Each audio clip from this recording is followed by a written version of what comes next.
J'ai le plaisir d'accueillir Dominique Besnéard et Marie-France Brière. Bonjour à tous les deux. C'est une tradition Bonjour. maintenant entre nous. Depuis 3 ans, je vous fais mon petit billet, ma petite ode au début de cette émission. Donc c'est parti. Angoulême, c'est le retour du cinéma après la crise sanitaire. Le monde nouveau commence à Angoulême, dit le dossier de presse du festival 2020. Le monde nouveau, c'est celui du combat que vous avez mené tous les deux, Marie-France et Dominique, pour que ce festival puisse avoir lieu, mais aussi pour qu'il soit le premier et qu'il marque le retour du cinéma français. Mais le combat, celui de David contre Goliath, c'est aussi le thème de la majorité des films qui sont présentés ici. Effacer l'historique, projeté en ouverture d'abord dans ce film du tandem Kerven de Lépine, Blanche Gardin, Corinne Maziero et Bruno Podalides partent en guerre contre les géants du numérique. Un combat inégal entre 3 gilets jaunes et de nombreux ennemis, les GAFA certes, mais aussi l'administration, la finance, les plateformes numériques, bref, ce nouveau monde qui les engloutit. Ce n'est plus Kafka, c'est bien pire. Le combat encore dans Adieu les cons d'Albert Dupontel, projeté hier soir, dans lequel Virginie Efira, condamnée par une maladie, veut retrouver son fils né sous X quand elle avait 15 ans. Un combat encore contre les cons, cette fois, ceux qui classent sans suite les émotions dans des caves avec des archives que plus personne ne peut consulter, car il n'y a plus de passé ni d'avenir, il n'y a plus que des grandes tours dressées vers le ciel, remplies de cons insensibles. Dans La fine fleur, Catherine Fro, qui va venir nous rejoindre dans quelques instants, incarne une horticultrice passionnée par les roses. Elle se bat contre un commerçant qui ne connaît rien à la beauté des choses, mais veut lui racheter sa petite entreprise au bord de la faillite, tout comme dans La nuée, dont nous parlerons dans quelques instants, avec le réalisateur Juste Philippot. Une femme tente de sauver sa ferme et fait exploser son rendement au péril de sa vie pour lutter contre le grand déséquilibre qui affecte le monde, un déséquilibre essentiellement lié à une nécessité, celle de produire moins cher pour fourguer plus. Le voilà donc, ce monde nouveau. Nous, les gens, transformés en tant de cerveau disponible, condamnés à regarder des pubs sur un canapé acheté à crédit, entre une machine à pain et une machine à faire de la bière, tous ces objets inutiles que l'on accumule, accablés par le surendettement. On l'a bien compris ici, le cinéma fait de la résistance. Ici, Angoulême, les réalisateurs français parlent au français. Les carottes sont cuites et bien cuites. Ce n'est pas pour rien que Dominique Besnéard espérait du premier discours de la soirée d'ouverture du Premier ministre un nouvel appel du 18 juin. Castex en De Gaulle, une belle idée, mais une idée de fiction. De Gaulle qui disait: tout homme qui écrit et qui écrit bien sauve la France. J'irais même jusqu'à paraphraser le général en disant: tout homme qui filme et qui filme bien pourra peut-être un jour sauver le monde. Et là, je lâche De Gaulle pour vous citer Churchill qui, lorsque l'un de ses ministres lui suggérait de transférer le budget de la culture à celui de la défense pour participer à l'effort de guerre, aurait répondu: mais voyons, sans culture, pourquoi nous battrions-nous ? Le cinéma se bat, même avec des masques, mais il nous reste nos yeux pour pleurer ou alors pour regarder, voir le monde sur grand écran et rêver d'un monde nouveau qui commencerait à Angoulême. Wow. Bravo, dis donc. Bravo. Bravo. Et je salue l'arrivée d'Amanda Lear et de Marco Bonjour. Paccioni qui vont aussi changer le monde contre les Et clichés. le combat, vous avec savez. le film Miss où un homme veut absolument devenir Miss France. Ah, Vous allez Miss, oui, nous ça c'est en le film de parler. Ruben Alves. Oui, Ouais, oui. dans un Pareil, instant. là aussi c'est un combat Mais contre oui, la bien tolérance, sûr, un combat contre les clichés, un combat contre contre la- l'acceptation dans la société, tout ça c'est un...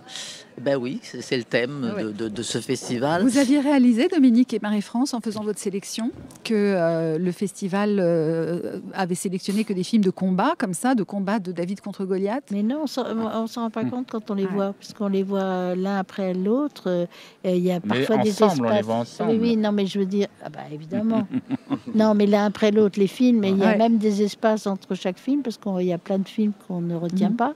À votre avis, pourquoi il n'y a que des films comme ça de combat? Mais je Est-ce que sais c'est l'air pas. du temps ou est-ce que c'est vous qui avez je crois cette que c'est idée en notre tête? sensibilité. on Et n'y en a même pas temps, pensé. franchement, il n'y a aucune. On fait pas ça en voulant le En faire. connaissance de Non, non. cause, Voilà. ouais, c'est ce que disait Et Marie-France. en plus, il y a un documentaire qui s'appelle David contre Goliath qui se passe à Lacoste, où c'est tous les gens du village qui veulent virer Cardin parce qu'il a acheté tout le village. Donc, on présente en plus.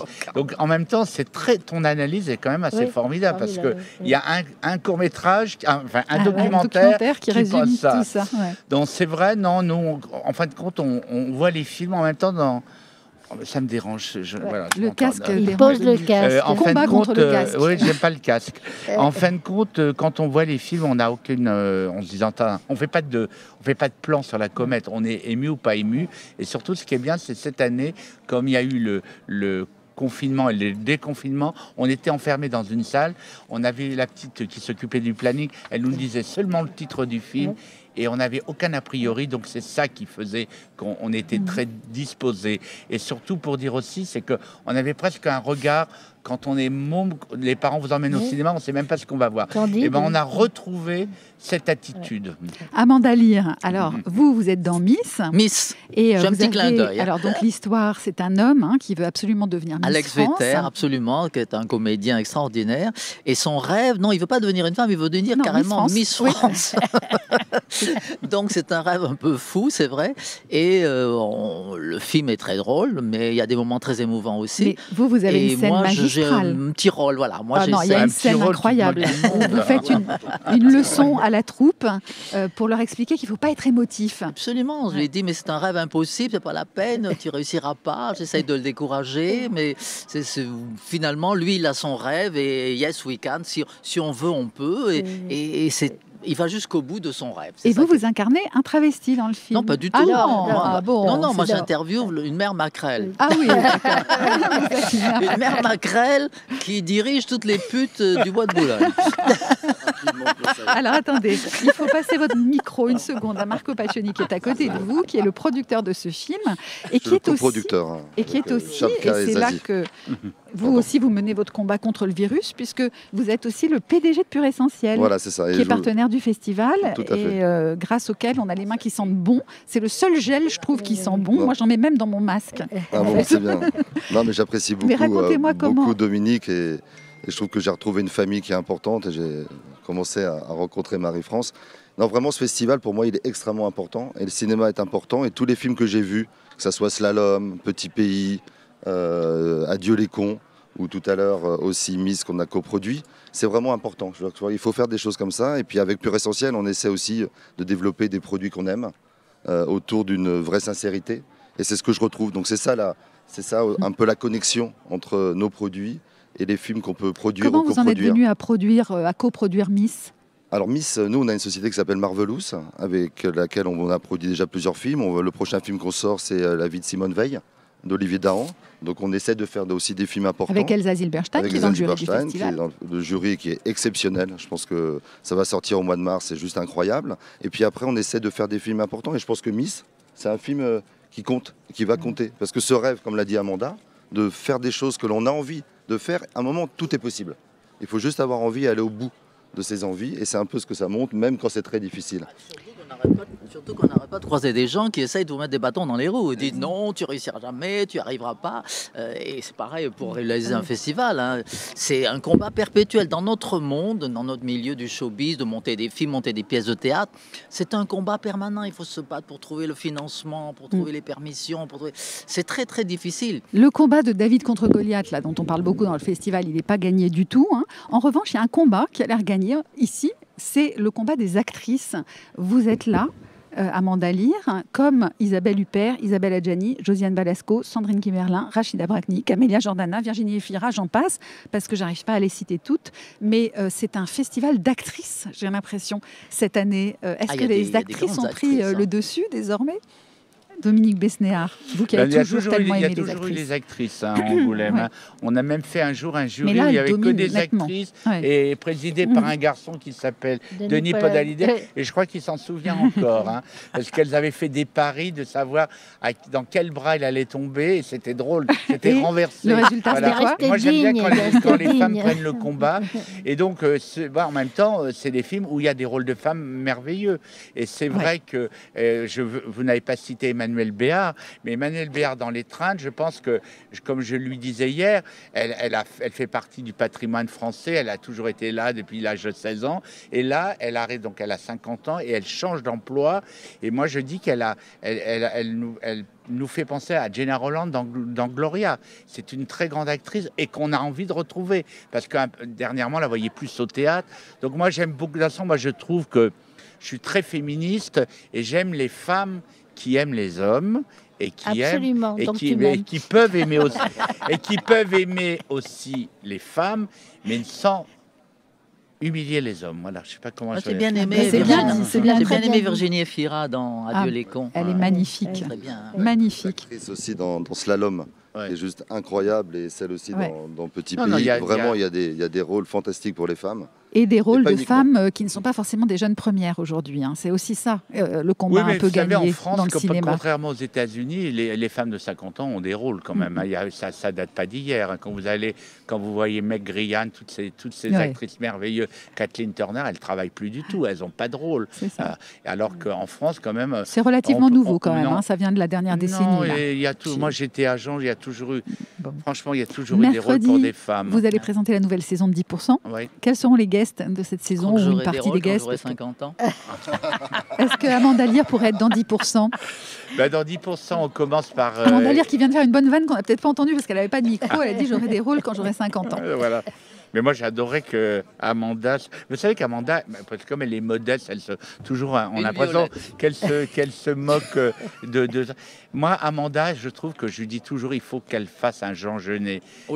Il faut qu'elle fasse le balcon, la mère Macrène dans le balcon. Elle serait géniale. C'est une très grande actrice. Et là, dans cette scène que dit une petite scène, je pense que tu ne te souviens pas, elle est c'est une scène d'anthologie, ce que tu fais. Donc alors, pour vous dire que dans 10%, il y a Charlotte Gainsbourg, il y a Franck Dubosc, il y a Mimi Mati, il y a Muriel Robin, il y a Sandrine Kiberlin et Sigourney Weaver. Extraordinaire. José Garcia, et Sigourney Weaver a accepté donc de venir. Et elle a été... Alors c'est là où quand même que les actrices françaises, quelquefois, sont pas très réactives que lorsqu'elles voient un film dans lequel elles sont, à mettre des fois du temps à savoir si elles sont bien, si elles sont pas bien. On lui a envoyé le film, enfin le lien. 2 jours après, elle nous a envoyé un mail en disant « Je suis tellement content ». Les Américaines, quand même, sont bien élevées. Marie-France Brière, le monde nouveau commence à Angoulême. C'est quoi le monde nouveau pour vous? Celui de demain, je sais pas. Celui qu'on fera. Beau. Mais moi, j'aime bien les surprises, alors j'attends. Et dans votre vie à vous, ça serait quoi l'après-Angoulême? Une autre surprise. J'ai toujours fait tout par surprise. Dominique, vous, votre vie d'après, c'est quoi? On commence un film qui s'appelle Mince alors la rechute. J'espère qu'on aura les produits purs essentiels. Et après, on est toujours à tes côtés. Dominique, j'ai vu que vous vouliez diriger un théâtre. Vous aimeriez faire du théâtre, diriger un théâtre. Ouais, mais je pense qu'à un moment donné, je vais surtout un peu continuer à faire la saison 5, j'espère, de 10%. Parce qu'à chaque fois, je dis non, c'est la dernière pour énerver tout le monde. On fera la 5e. Et je m'engage si on fait la 5e, qui est Amanda. Ah, magnifique. Vu mon espérance de vie, il faut te dépêcher. Les affaires se font. Mais il faut attendre qu'elle ait 50 ans pour la prendre dans la série. Dominique, comme j'avais lu que vous vouliez faire du théâtre après diriger un théâtre, je vous avais fait une petite chanson parce que je sais que vous êtes un fan de Michel Delpech. Faut mettre le casque pour l'entendre, surtout que je chante super faux, donc comme ça vous serez bien abîmés. Parce qu'on aimait Michel Delpech tous les deux. On a une passion tous les deux pour Michel. On a encore une passion. C'est pas au passé. Donc petite chanson pour Dominique Besnéard qui met dans sa playlist d'après le journal du dimanche Si j'étais chanteur de Michel Delpech. Alors, j'ai des rhumatismes, mais c'est pas gênant. Ma chère Marie-France, j'ai 73 ans. Je dirige un théâtre, je ne suis plus producteur. Je m'éclate comme une bête et fuck les emmerdeurs. Je mets des boots blanches, un gros ceinturon. Je vais toujours à la pêche, chaque jour aux subventions. Je fais chanter du Delpech à tous les acteurs. Je m'éclate comme une bête et fuck les emmerdeurs. Merci à tous.